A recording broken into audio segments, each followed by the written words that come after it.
اگر آپ کہیں نا کہ پہلی آیت سے لے کے آخری آیت تک اگر کسی کے بارے میں ذکر ہو رہا ہے تو وہ صرف اور صرف حضور نبی کریم صلی اللہ علیہ وآلہ وسلم کے حوالے سے۔ احزاب کہتے ہیں جماعت کو، مختلف جماعتیں جب ملتی ہیں نا تو عربی کے اندر اس کو احزاب کہتے ہیں۔ اس صورت کا خاص پس منظر جو ہے وہ غزوہ احزاب ہے، جو 5 ہجری میں حضور نبی کریم صلی اللہ علیہ وآلہ وسلم کے خلاف، اسلام کے خلاف جب ساری جماعتیں، خاص طور پہ یہودیوں کی جماعتیں جو بنو نذیر تھی، بنو قریظہ تھی اور دیگر خیبر کے یہودی، کفار مکہ، یہ سارے مل کر جو ہے ایک بڑا لشکر لے کے تقریباً 12,000 کے قریب یہ غزوہ خندق میں پہنچے، غزوہ احزاب میں۔ ان کو یہ تھا کہ اب ہم مسلمانوں کو شکست دے دیں گے۔ یہ تقریباً 1 مہینے تک جنگ جاری رہی، 1 مہینے تک محاصرہ جاری رہا۔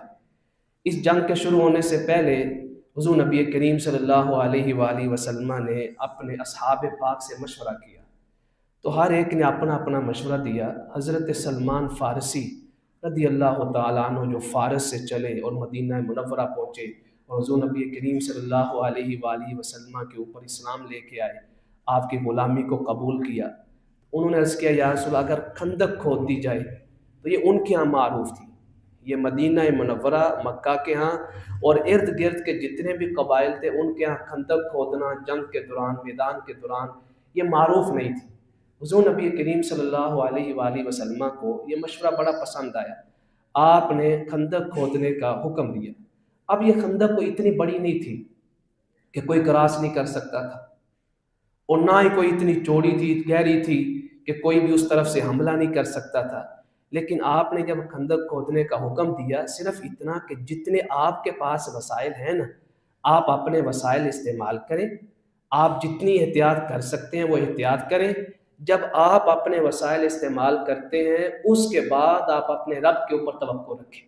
یہ چھوٹی سی خندق تھی، جب وسائل استعمال کی، اللہ کے اوپر توکل کیا تو 1 مہینے کے محاصرے کے بعد اللہ تعالیٰ نے اس عظیم جنگ کے اندر مسلمانوں کو عظیم فتح عطا فرمائی، عظیم فتح فرمایا۔ ہم نے ایسے ایسے لشکر بھیجے کہ جب مسلمانوں نے دیکھا تو انہوں نے کہا وہ لشکر دیکھے جو نظر، فرمایا وہ نظر نہیں آتے تھے، لیکن میدان احزاب میں، غزوہ احزاب میں جب انہوں نے دیکھا تو انہوں نے اپنی زبان حال سے یہ کہا ھذا ما وعدنا اللہ ورسولہ، یہ وہی مدد ہے جس مدد کا وعدہ ہمارے رب نے ہمارے ساتھ کیا ہے اور ہمارے رب کے محبوب نے ہمارے ساتھ کیا ہے۔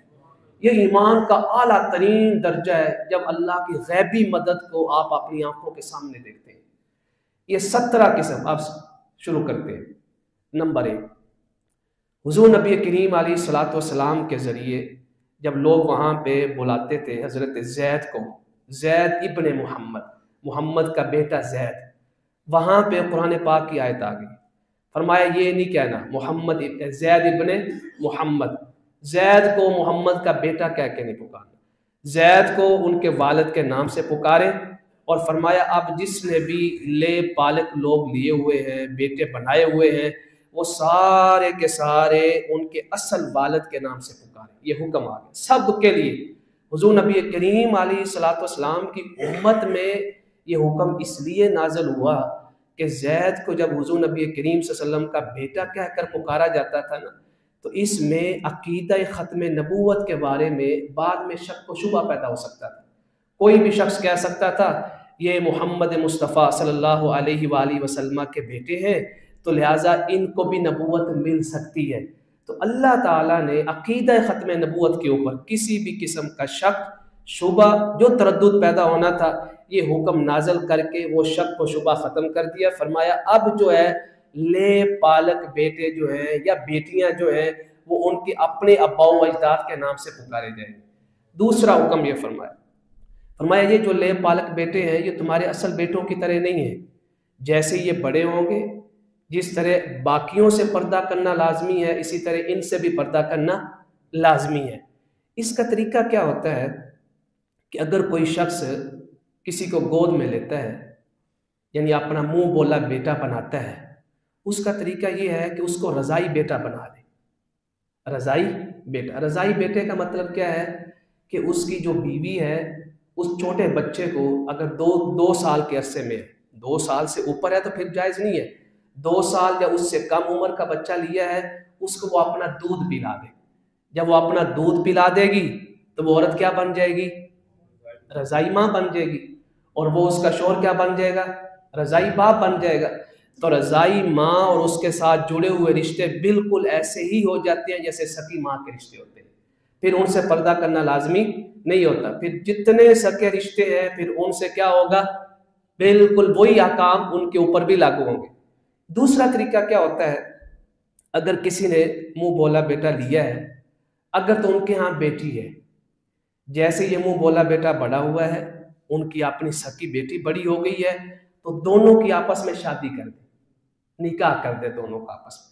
جب دونوں کی آپس میں شادی ہو جائے گی تو پھر بھی ہم نے پڑھا ہے نا یہ مسئلہ، تو قرآن پاک نے کیا فرمایا ہے کہ اگر وہ ان سے نہ بھی پردہ کریں تو ان کے لیے کیا ہے؟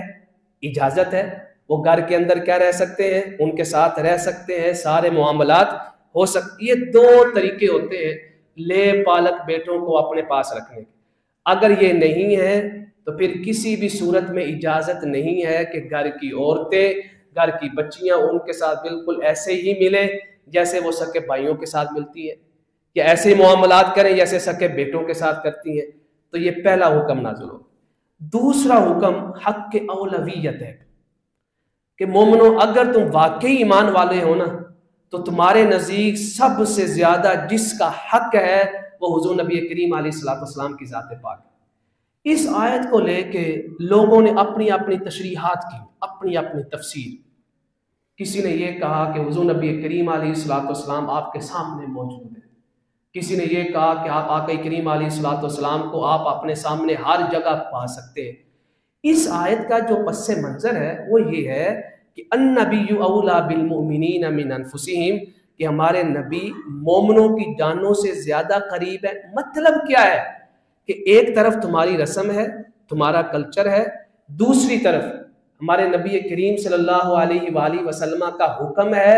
اب کیونکہ حضور کا حق تمہارے اوپر سب سے زیادہ ہے تو تم اپنا کلچر، اپنی رسم، اپنی ثقافت کو میرے مصطفیٰ کریم صلی اللہ علیہ وآلہ وسلم کی طرف سے حکم آنے پہ چھوڑ دو، ان کی اطاعت کرو، یہ مطلب ہے۔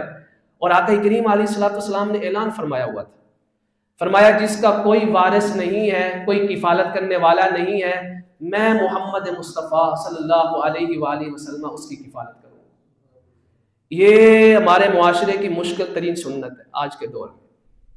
زکوٰۃ ہم دیتے ہیں، صدقات و خیرات دیتے ہیں، دیں، باعث ثواب ہے، لیکن کوشش کریں اگر اللہ نے آپ کو دیا ہے تو کسی غریب گھرانے کی کفالت اپنے ذمہ لے لیں، ان کی ذمہ داریاں اپنے ذمہ لے لیں، جو حسب استطاعت ہے ان کی کفالت کریں۔ یہ کفالت کرنا یہ مطلب ہے النبی اولی بالمؤمنین، کہ تم ہمارے نبی کا حکم مانو، اور ہمارے نبی بھی ان لوگوں کے وارث ہیں، ان کی کفالت کرنے والے ہیں جن کا کوئی نہیں ہے۔ اس کے بعد تیسرا حکم حضور کی عظمت کے حوالے سے فرمایا جو ان کی بیویاں ہیں، جو ازواج مطہرات ہیں، فرمایا وہ مومنوں کی مائیں ہیں، مائیں، ماؤں والا رشتہ رکھنا ہے، تعلق رکھنا ہے، ادب و احترام رکھنا ہے۔ قرآن نے لفظ فرمایا وَأَزْوَاجُهُ أُمَّهَاتُهُمْ، ان کی بیویاں، ان کی ازواج مطہرات اے مومنو تمہاری مائیں ہیں۔ تو یہ جو حکم آیا تمہاری مائیں ہیں، یہ کس کی عظمت کی طرف اشارہ ہے؟ حضور نبی کریم علیہ السلام کی عظمت کی طرف۔ فرمایا کسی کے لیے جائز نہیں ہے کہ جب ان کا ظاہری وصال ہو جائے وَلَا أَن تَنْكِحُوا أَزْوَاجَهُ مِن بَعْدِهِ أَبَدًا، اگر قیامت تک بھی ان کی ازواج مطہرات میں سے کوئی زوجہ محترمہ زندہ رہ گئی، قیامت تک بھی، فرمایا اتنی سخت تاکید کے ساتھ حکم فرمایا، قیامت تک بھی فرمایا زندہ رہ گئی تو ان کے ساتھ نکاح نہیں کرنا ہے، شادی نہیں کرنی ہے، ان کے ساتھ نکاح کرنا یہ ہمارے مصطفیٰ کو تکلیف دے گا، اور ہمارے مصطفیٰ کو جو تکلیف دیتا ہے اس نے ہمیں اذیت دی، اور فرمایا جو ہمیں اذیت دیتا ہے اللہ محفوظ رکھے وہ دوزخ کے عذاب کے اندر داخل ہو جائے گا۔ اس کے بعد حق کے تقدم، کہ آقا کریم علیہ السلام تمام انبیاء سے افضل ہے۔ آیت نمبر 7 میں اسلوب اپنایا گیا، یہ نہیں فرمایا کہ افضل ہیں، یہ تو یقیناً ہے، لیکن اسلوب کے اندر اشارہ دے دیا. فرمایا وَإِذَا أَخَذْنَا مِنَ النَّبِيِّينَ مِيثَاقَهُمْ، جب ہم نے انبیاء سے عہد لیا، من کا آپ سے یعنی حضور نبی کریم علیہ السلام، وَمِن نُوحٍ پھر نوح کا ذکر آیا، وَإِبْرَاہیم پھر ابراہیم علیہ السلام کا ذکر آیا، وَموسیٰ پھر موسیٰ علیہ السلام کا ذکر آیا، وَعیسیٰ پھر عیسیٰ کا ذکر آیا. حالانکہ ترتیب کیا ہونی چاہیے تھی؟ پہلے نوح علیہ السلام، پھر ابراہیم علیہ السلام، پھر موسیٰ علیہ السلام، پھر عیسیٰ علیہ السلام، پھر حضور نبی کریم صلی اللہ علیہ وآلہ وسلم.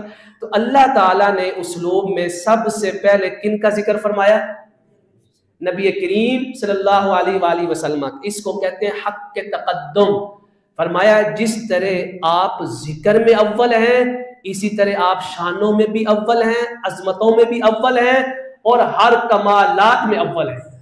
کوئی بھی ہمارے مصطفیٰ کریم صلی اللہ علیہ وآلہ وسلم کے کمالات کو نہیں پہنچ سکتا. حق کے تقدم. اس لیے کوئی بھی محفل ہو، کوئی بھی مجلس ہو، تو اللہ کے ذکر کے بعد کن کا ذکر کیا جاتا ہے؟ حضور نبی کریم صلی اللہ علیہ وآلہ وسلم کا. اس آیت کے اوپر عمل کرتے ہوئے اللہ کا حکم ہے، جو اللہ نے اپنے کلام الہیہ کے اندر جو اسلوب اپنایا ہے. اس کے بعد لشکروں کا آنا یہ بیان ہو گیا کہ ایسے لشکر آئے جو دیکھے نہیں جا سکتے تھے. آیت نمبر 21 میں اگلے مقام کی بات ہوئی. حضور نبی کریم علیہ الصلوۃ والسلام سیرت رسول. فرمایا اگر تم امید رکھتے ہو کہ اللہ تمہارے اوپر رحمت فرمائے، اگر تم امید رکھتے ہو کہ تم آخرت کے عذاب سے بچے رہو، تو فرمایا لقد کان لکم فی رسول اللہ اسوۃ حسنہ.